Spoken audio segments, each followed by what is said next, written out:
Halo Studios just solved my biggest problem with Halo Infinite. We're 4 years into Halo Infinite, and sometimes it can be a bit boring to play the same 4v4 ranked experience. I felt like I needed something new, and well, this last update brought exactly what I was looking for. It introduced the Ranked Squad Battles playlist. It's an 8v8 experience using the ranked settings from 4v4, and it's the perfect blend of casual and competitive, and it's completely changed the way that I think about competitive Halo. We've fallen in love with it over at LVT Halo, and our biggest question is, who is the best? Well, in order to find the answer, we figured we had to throw a tournament. We're partnering up with Dark Inside, $500 on the line, and we want to figure out who are the best squad battle players. Get yourself signed up if you're interested, because I want to see more of these competitions sprout out throughout the year. I think Ranked Squad Battles is such a unique and interesting way to play the game, and I believe it deserves a little bit more of a spotlight. In order to do so, I think these tournaments need to do well and have people sign up for them. But what's most important for the continued support of this playlist is what Halo Studios thinks. And that's the question that matters, right? Where does Halo Studios sit when it comes to the Ranked Squad Battles experience? Are they happy with it? Are they not? Are they expecting to put it back in rotation longer? And how do I even find the answer to this question? It's not like I just go and ask the developer that oversees the ranked experiences what's going on with Ranked Squad Battles, right? My name's Tashi. I'm the Director of Competitive Engagement here at Halo Studios, and I oversee Ranked and HCS. So far, I mean, from your guys' perspective at Halo Studios, what do you guys think about the launch of the Ranked Squad Battles playlist? Yeah, I mean, going into it, we were just unsure exactly of how it was going to land. The original idea actually came from Clutch. He came from like BTB, and so he thought there would be a good audience that might appreciate a more competitive kind of 8v8 big experience. So yeah, the team went for it, and I think from our end, we were happy with how it's all landed so far. Both just seeing the kind of comments online. People seem to be enjoying it. I've been checking out some streams. It feels like even pros are jumping into the mix, like after they're done with scrims or playing arena, which has been really cool to see. And based so far, and it's only been a week or so, but how it's performing from a data side, it seems to be doing really solid. So we're happy with it. It's not like setting the world on fire or blowing doors off hinges, but so far we're happy with the performance, and we'll see how it goes. That's one thing that I've always been interested in, is for you guys at Halo Studios, how do you monitor what a health of a playlist is and whether you're satisfied with that or not? Yeah, so first we try to stay pretty close to the experience, and by doing that, it's like listening to what people have to say online, hearing what people saying on their streams, things that get clipped out. We look at Reddit a lot, just to experientially see what players are kind of feeling, boots on the ground. And then from a data perspective, there's a few different things that we look at to measure the quality. So we can see things like quit rates, we can see things like the matchmaking balance, we can see things like balance between one team versus the other, just to see, again, from a quality perspective, how things are going. And there are other stats that we look at. And then in terms of performance, we'll look at obviously the amount of players, we'll look at how much they're playing, like minutes played, we'll look at the percentage of players in that thing versus all of the other things in that thing versus all the other ranked things. So there's a lot of different metrics that we use to kind of measure how well a playlist is performing and how much we can tell that people like it or dislike it.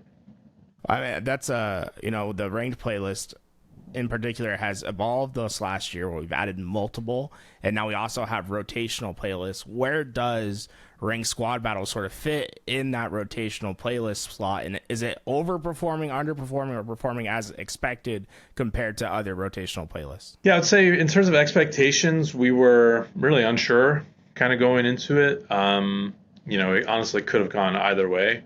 Right now, it's kind of falling in the middle of the pack. So again, we're pretty happy. I don't think we were expecting it to do again like gangbusters, to be in the same level of like when we brought in ranked Slayer or ranked doubles originally. But so far it's performing well. I think it's a pretty novel idea, for ranked infinite. So it's probably garnering a lot of attention. It's also, AV8, so you're naturally just going to have more players. And so we'll see. I mean, it's still very early. We need to see how it performs for the rest of the rotation. And then, if there are any adjustments we need to make for the next time it comes back. But yeah, so far it's kind of middle of the pack. And yeah, we're happy with it. That's a great point, right? Like the adjustments to be made with the playlist over time. What's the best way for you guys to make adjustments, right? To understand what is needed for the playlist, and what's that process like going from launching a playlist to eventually fine tuning it? So again, we look at what community sentiment and feedback is looking like. Players will often tweet at us saying, "Hey, this thing is broken," or "I tried to do this," and whatever the case is, or "This thing is OP on the map." So we'll look at all of that feedback, and then we'll talk to our like data analysts to see how that's kind of manifesting in our data. Is it super widespread? Is it really just one map, or is it all of the maps? Is it something about the mode? So we'll kind of like use our community feedback and the anecdotes we get as kind of leading indicators. We assume, and then we'll go in and kind of validate that in what the data is saying. And sometimes they match, sometimes they don't, and we just have to make judgment calls on a case by case basis. But from there, we like identify what the core problem is, and then the rank team will start working on potential solutions based on what we're capable of updating or not updating. So that's kind of high level what the process is, and then we'll let's say we decide, hey, okay, we're gonna take the Banshee off this map or whatever the change is going to be, then we'll go in and do that, and we'll get it scheduled for one of the upcoming releases after it gets tested and whatnot. With this playlist in particular, it's really taken a specific amount of people by storm, right? Like it's become their favorite playlist.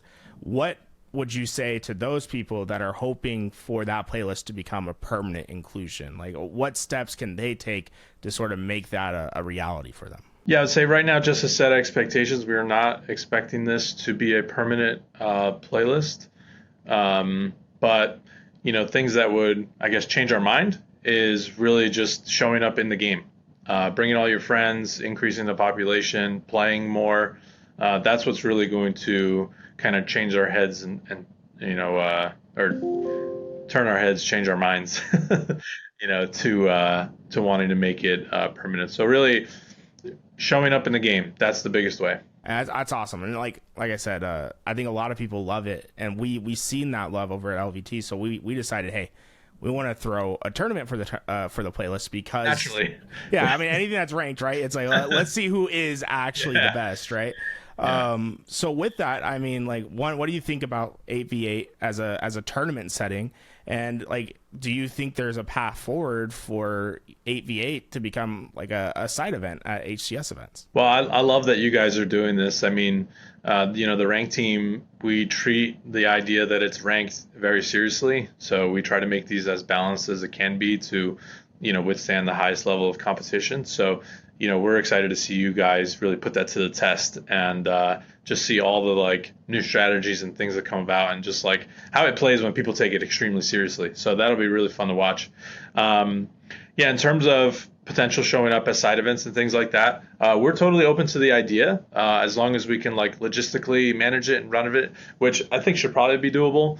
And then as long as there's a demand for it. So, if fans are out there tweeting at myself, Richie, or Divian, whoever it might be, and just saying, "Hey, we really want squad battles as a side tournament," then we're open to experimenting and trying it out and see where it goes. Well, there's been a big rise. I mean, for people that are playing outside of traditional 4v4 to get some tournament experience, right? We've had the 1v1 showdown that had its like 5 week stint. Has there been sort of a push on the HCS side to throw non-conventional 4v4 tournaments? For sure. I mean, we've had the side tournaments as part of our majors and worlds now for a couple of years. And, actually, I'll never forget this. It was Daytona 2017. We had like just run like the 4v4 in the open bracket. And it was Blaze who I ran into, Blaze the player, not the caster, or host, I should say, or both. I ran into him in like the hotel, and he was, he was just disappointed that we had taken the consoles away so early, but we needed to like, start packing up early. And he was just like, "Man, we all just want to like play Halo." And I'll never forget that. That has stuck with me literally since 2017.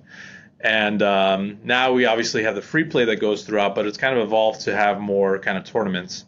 And now that we've been running HCS for so long and on so many different games, there's just still these like pockets of the community who like are still really passionate about Halo 5, for example, or Halo 3 still, and even Halo 2 and whatnot. So we're just trying to, when you come to a major, we know that people just want to play Halo, and most of the time it's Halo Infinite, but we're trying to kind of keep players engaged and feel like, hey, I just spent a few $100s to, fly to this event and get, in an Airbnb or a hotel.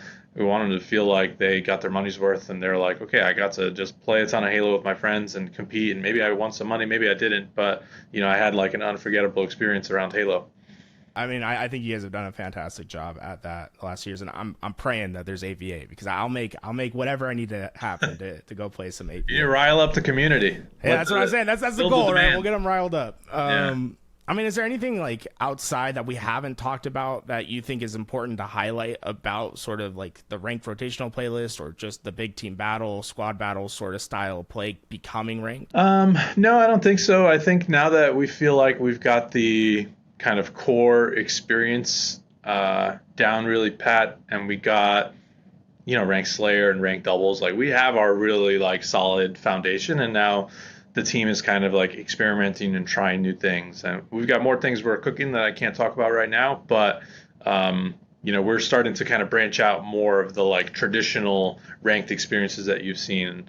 And so far the response to squad battle has been great, and hopefully people keep playing and keep enjoying it, and we'll do our best to keep supporting it. Love it. Thank you so much for coming on, Tashi, and hey, I look forward to whatever's coming next. Yeah, thanks for having me. Squad battles could become something much larger than just a ranked playlist in Halo. But in order for that to happen, we need to show Halo Studios as a community that we want it. And the best way to do that is by getting active on social media, telling them that you love the experience, that you want to see more. And most importantly, it's by participating in playing the game on its ranked playlist, or even in tournaments like we're throwing at LVT Halo. I think that this wealth of support could really spur something new and an experience that's much needed in Halo. But in order for that to do that, we need to be active. So use this video as a jumping off point. Get into the comments, tell us what you like, what you don't like, what you want to see improved about the 8v8 squad battles experience. I know it's not for everyone, but I think it's going to really hit something special for a lot of those folks that want something casual, but also competitive at the same time. It really is a perfect mixture, and I think we're cooking with something special here.